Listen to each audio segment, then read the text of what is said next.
कितने पैसे वहां पर जमा हुए थे, मतलब पैसे इकट्ठे कर रहे हैं या नहीं कर रहे हैं वो लोग? इन्होंने भी दिए। जब मैं आया था दिनेश, मैं उस टाइम पर पैसे जमा कराए थे 6.5 लाख। 6.5 लाख रुपए? हाँ जी। 2 अप्रैल को। कौन सी तारीख को?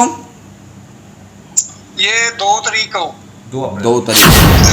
अगर आप असलियत जानना चाहते हो तो वो ये था, इन लोगों ने ये अपने आप में सोच लिया कि ये कंप्लीट जो मोर्चा है उसको हाईजैक सुखदेव सिंह कर रहा है। अच्छा, आपने मुझे बताया था कि एक आरोप लगाया था कि इन्होंने कहीं ना कहीं पैसों का गबन किया है, कई लाखों रुपए इकट्ठे हुए हैं। फिगर मैं बात नहीं करूंगा, हो सकता है 10 है, 20 है, 50 है, ये हुए भी है नहीं, मेरे को नहीं पता एग्जैक्टली। आपको क्या लगता है, क्या पता है आपको? पैसों के लिए प्रूफ मेरे पास कुछ नहीं है और मैं कहीं भी बात कह भी नहीं सकता हूं, लेकिन अगर ऐसा वो किया है, वो कर रहे हैं तो बहुत गलत है। ऐसा आपने मुझे बताया था कि पैसों की बात है। नहीं, पैसों का ये है कि हम कभी भी पैसा, किसी का पैसा जो आता है, जो भी पैसा ये लोग लेते हैं तो उसको सही अपना, तो मना करते हैं हम नहीं लेते पैसा। नहीं, पैसा नहीं लेते हैं वो तो झूठ बोलते हैं, मना करते हैं। मैं देखा हूं बहुत सारी रसीदें, सबकी रसीदें दोनों तरफ से हैं, मैं देखी हुई है, मेरे पास मोबाइल में पड़ी हुई रसीदें। एक बार दिखाओगे अगर हैं तो, क्योंकि ये चीज़ वहां तक पहुंचेगी वीडियो जरूर। और मैं फिर बता दूं कि साफ तौर पर साबका संघर्ष कमेटी जो जंतर मंतर पे बैठी है, वो साफ तौर पर, कई बार हम लोगों ने भी बात की इस विषय पे, तो वो लोग साफ मना करते हैं कि हम लोग पैसा नहीं लेते हैं। और हमने कोई बैंक अकाउंट नहीं शो कर रखा है, हमने कोई पेटीएम नंबर शो नहीं कर रखा है, इसलिए हम लोग ना कोई रसीद काटते हैं। और हालांकि हमें भी वहाँ पे कोई इस तरह की, हमें खुद पर्सनली बताऊं तो मुझे कभी रसीद नज़र नहीं आई कि हम लोग वो कोई रसीद वगैरह काटते हो या कोई पैसे के लिए उन लोगों ने किसी से डिमांड की हो। लेकिन फिर भी ये भी सच है कि लगातार उनका विरोध इस चीज़ को लेकर भी होता रहा कि ये लोग पैसे इकट्ठे कर रहे हैं, ये लोग चंदा इकट्ठा करें, इन लोगों ने लाखों रुपये इकट्ठे करें। लेकिन हकीकत क्या है उसके बारे में तो मेरे को नहीं पता, लेकिन आरोप जरूर लगते आए हैं। सेम चीज मुझे यहां पर भी पता लगी कि उन लोगों ने लाखों रुपए इकट्ठे किए। अब कुछ रसीदें भाई साहब बता रहे हैं कि इनके पास सबूत के तौर पे कुछ रसीदें हैं, वो एक बार मैं देखना चाहूंगा और उसके बाद ही क्लियर हो पाएगा कि वाकई वहां पे रसीद दी जाते कि नहीं। अच्छा, आपने सुखदेव साहब अपने वो जो आपने जंतर मंतर छोड़ा था तो कितने पैसे उसको दिए थे, जमा कराए थे? जानता हूं 6.5 लाख साहब। जय हिंद। 6.5 लाख। जय हिंद सर। साहब जय हिंद। आप मुझसे पूछो कि पहचान रहे हो? हाँ पहचानते क्यों नहीं। अच्छा, कितने पैसे वहां पर जमा हुए थे, मतलब पैसे इकट्ठे कर रहे हैं या नहीं कर रहे हैं वो लोग? इन्होंने भी दिए। जब मैं आया था दिनेश, मैं उस टाइम पर पैसे जमा कराए थे 6.5 लाख। 6.5 लाख रुपए? हाँ जी। 2 अप्रैल को। कौन सी तारीख को? ये 2 तारीख को। 2 तारीख को। तो ये लोग ये जो कहते हैं कि जी पैसे हम लोग नहीं लेते, हम कोई रसीद नहीं काटते, हम कोई चंदा नहीं लेते, ये सब क्या है? नहीं, रसीद काटते हैं, क्यों नहीं काटते? जो उधर गोपाला कृष्ण बैठा हुआ वो क्या करता है? उन्होंने तो कहा है कि हमने कोई बैंक अकाउंट नंबर शो नहीं कर रखा, हम कोई किसी से पैसा नहीं मांगते। नहीं, बैंक अकाउंट कोई नहीं शो हुआ, लेकिन बैंक अकाउंट में अगर आप वो भी पूछना चाहते हैं ना, मैं वो भी आपको बता दूंगा। जी, मैं बताएं। बैंक अकाउंट इन्होंने जंतर मंतर के नाम पर नहीं खोला था जी, पर इनके जो बैंक अकाउंट्स पहले चलते थे जी, जो गुरदासपुर वाली कमेटी और तरनतारन वाली कमेटी है, उनमें भी पैसे जमा थे। लेकिन ये जो पूरे पैसे हैं ये सिर्फ जमा करते थे नलन तलवार के पास। लेकिन ये लोग जब आप भी बैठे थे वहां पर तो ये लोग साफ तौर पर नहीं कहते थे कि भाई हम कोई पैसा नहीं ले रहे, ना ही हम मांग रहे किसी से? नहीं, पैसा मांग नहीं रहे थे, लेकिन पैसा आ तो रहा था ना, पैसा आ तो रहा था। उसकी पर्ची बनाई जाती थी, हर चीज है, इंडिविजुअल को स्लिप दी जाती थी। अच्छा, हाँ जी। तो मतलब आपके हिसाब से कितना पैसा इकट्ठा हुआ होगा आपके हिसाब से? फर्स्ट डे ये जो 20 फरवरी की बात है ना, जी उस दिन मेरे को हिसाब किताब दिया था 22 फरवरी को। जी तो उसमें मेरे को दिया था 1,23,000 कुछ पैसे। जी। तो उसके बाद में क्या करते थे भी, जब भी कैश 50,000 से ज्यादा हो जाता था जी वो 50,000 जमा करवा देते थे नलिन तलवार के पास। अच्छा जी। और जो रिमेनिंग जो 20 या 22,000 है वो खर्चा के लिए रख लेते थे। जी ये डेली का कह लो या जिस दिन पैसे 50 से ज्यादा हो गए वो प्रोसीजर था। अच्छा, ये तो रहा ठीक है, पैसे वहां पर इकट्ठे हुए, तो आपको भी ऐसा लगता है क्या कि उन लोगों ने जो पैसा इकट्ठा वहां पर हुआ है वो लोग पर्सनल यूज में ले रहे हैं या संगठन को ही आगे चलाने के लिए लगेगा वो?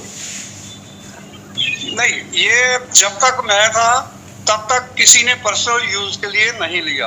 अच्छा। उसका खर्चा या हिसाब था पूरा हमारे पास ही था, और जो डेली का खर्चा था वो करता था जनगराज। तो फिर आप वहां से क्यों गए? वो अलग चीज है। तो मैं इसलिए गया कि अगर आप असलियत जानना चाहते हो तो वो ये था, इन लोगों ने ये अपने आप में सोच लिया कि ये कंप्लीट जो मोर्चा है उसको हाईजैक सुखदेव सिंह कर रहा है।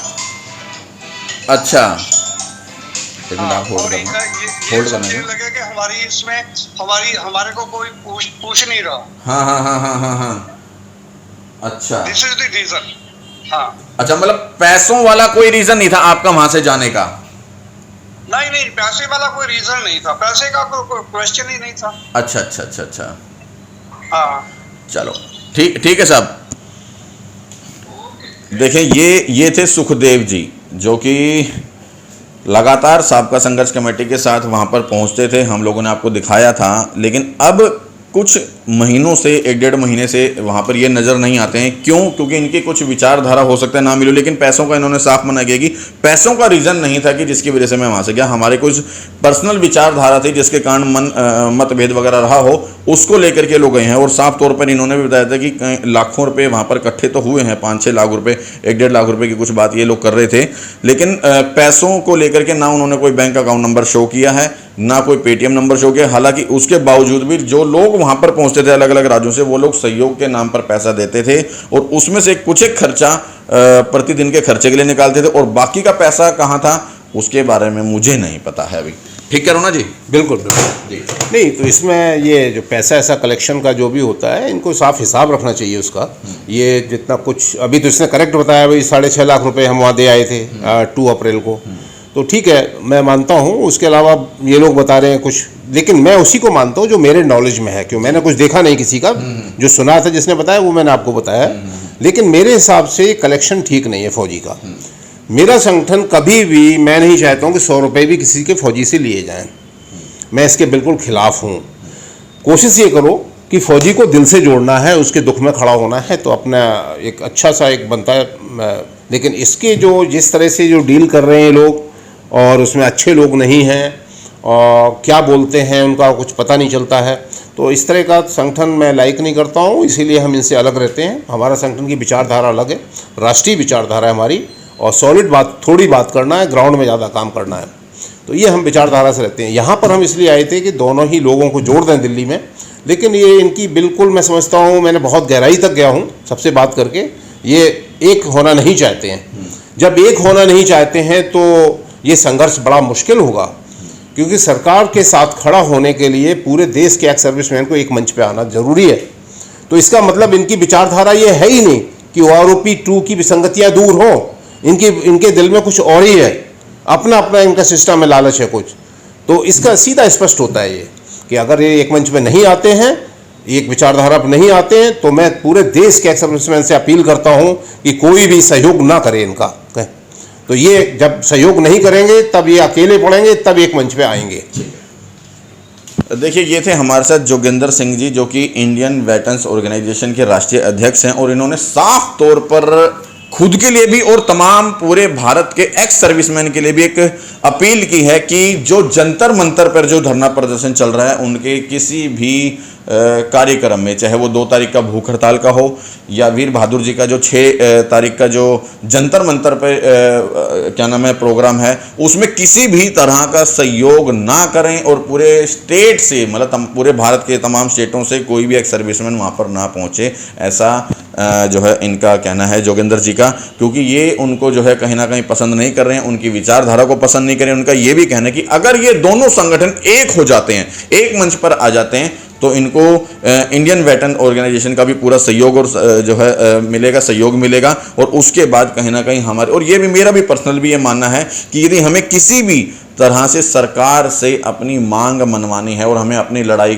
को जीतना है, तो हमें एक तो होना ही पड़ेगा, क्योंकि बिखरी हुई तिलियां कभी भी सफाई नहीं कर पाती, और जब तिलियां इकट्ठी हो जाती हैं झाड़ू बन करके पूरी सफाई हो जाती है। इसलिए हम सबको एक तो होना पड़ेगा, एक होकर के हम लोगों को कहीं ना कहीं हम अपनी लड़ाई को सक्सेस कर पाएंगे। ना जाने कितने बरसों से नहीं तो पूर्व सैनिक भाई परेशान थे, परेशान हैं, और यदि इसी तरह से खंडन होता रहा और क्या नाम है संगठन जो है अलग अलग होते रहे, तो फिर हम कभी भी अपनी मांगों को पूरा नहीं करवा सकते और पूर्व सैनिक भाई यूं ही परेशान रह जाएगा। फिर अंत में एक बार निवेदन करूँगा हाथ जोड़ के कि जितना जल्दी हो हम सब एक होकर के इस लड़ाई को लड़ें, और अवश्य ही हम अपनी OROP 2 की लड़ाई को विजयी बनाएंगे। जय हिंद, जय भारत।